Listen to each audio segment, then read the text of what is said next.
జిల్లా అభివృద్ధికి కేంద్ర రాష్ట్ర ప్రభుత్వాలు అందించిన సహాయ సహకారాలు, జిల్లాలలో రాష్ట్ర మంత్రుల పర్యటన తదితర అంశాలతో కూడిన కృష్ణా జిల్లా సమాచార లేఖను ఇప్పుడు విందాం. మచిలీపట్నం పోర్టు నిర్మాణ పనులను వేగవంతం చేయాలని రాష్ట్ర ఎక్సైజ్ శాఖ మంత్రి కొల్లు రవీంద్ర జిల్లా కలెక్టర్ అధికారులతో సమీక్షా సమావేశం నిర్వహించారు. ఈ సందర్భంగా ఆయన మాట్లాడుతూ నిర్మాణ పనులకు అవసరమైన నిధులను కేంద్ర ప్రభుత్వం అందించిందని, గిడ్డంగుల నిర్మాణం, రహదారుల అనుసంధానం వంటి పనులపై ప్రతి 15 రోజులకు ఒకసారి సమీక్ష నిర్వహించి పురోగతిపై చర్చిస్తున్నామని రాష్ట్ర ఎక్సైజ్ శాఖ మంత్రి కొల్లు రవీంద్ర తెలిపారు. పెడన నియోజకవర్గంలో డ్రైనేజీ, అంతర్గత రహదారుల నిర్మాణానికి రాష్ట్ర ప్రభుత్వం 27 కోట్ల రూపాయల నిధులను కేటాయించిందని పెడన శాసనసభ్యులు కాగిత కృష్ణప్రసాద్ తెలిపారు. ఈ నిధులతో ఎస్సీ, ఎస్టీ ప్రాంతాలలో ప్రజలకు అవసరమైన మౌలిక వస్తువులు కల్పించడానికి చర్యలు చేపట్టామని తెలిపారు. నియోజకవర్గాభివృద్ధికి రాష్ట్ర ప్రభుత్వం నిధులను సమకూరుస్తున్నందుకు కృతజ్ఞతలు తెలిపారు.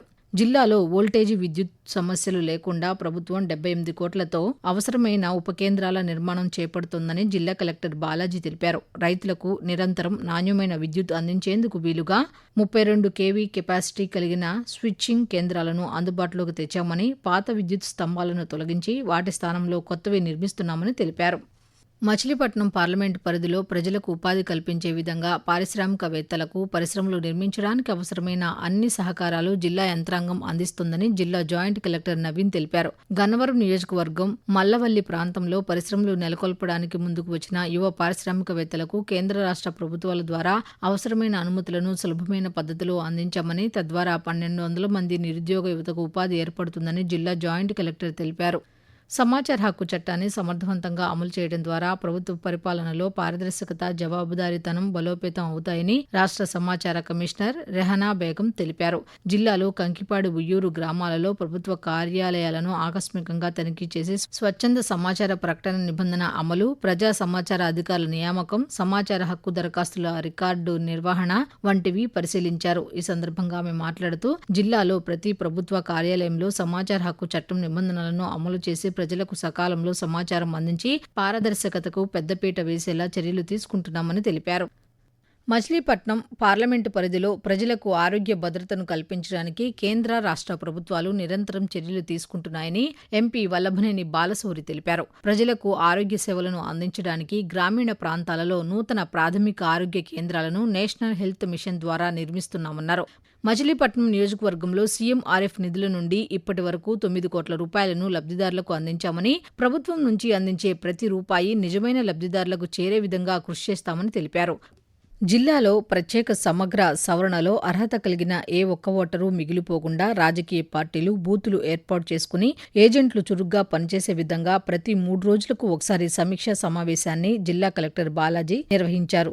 ప్రత్యేక సమగ్ర సవరణ, పోలింగ్ కేంద్రాల హేతుబద్ధీకరణ ప్రక్రియపై ఎన్నికల సంఘం సూచించిన మార్గదర్శకాలను అనుసరించి జూలై 14వ తేదీ వరకు ప్రత్యేక సమగ్ర సవరణ కార్యక్రమం, ప్రతి ఓటరుకు ఎన్యూమరేషన్ ఫారం అందజేసి తిరిగి సేకరించి డిజిటలైజేషన్ పూర్తి చేసే వరకు ప్రతి బూత్ లెవెల్ ఏజెంటు బాధ్యతగా విధులను నిర్వర్తించాలని జిల్లా కలెక్టర్ బాలాజీ అధికారులను ఆదేశించారు.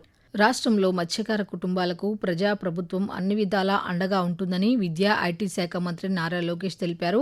అవనిగడ్డ నియోజకవర్గం పులిబిడ్డ గ్రామంలో మత్స్యకార కుటుంబాలతో ఆత్మీయ సమావేశంలో మంత్రి పాల్గొన్నారు.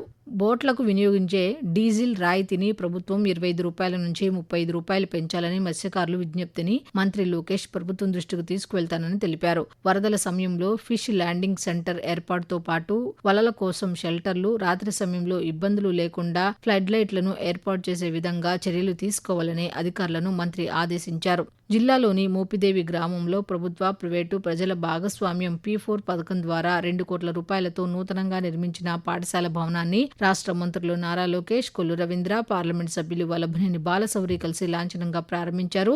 రాష్ట్ర ప్రభుత్వం విద్యార్థుల సంక్షేమం కోసం అనేక కార్యక్రమాలు రూపొందిస్తుందని, ప్రతి విద్యార్థికి అవసరమైన పౌష్టికాహారాన్ని కేంద్ర ప్రభుత్వ సహకారంతో పాఠశాలల్లో అందిస్తున్నామని, ప్రతి విద్యార్థికి సకాలంలో విద్యార్థి కిట్లు అందించామని మంత్రి నారా లోకేష్ తెలిపారు.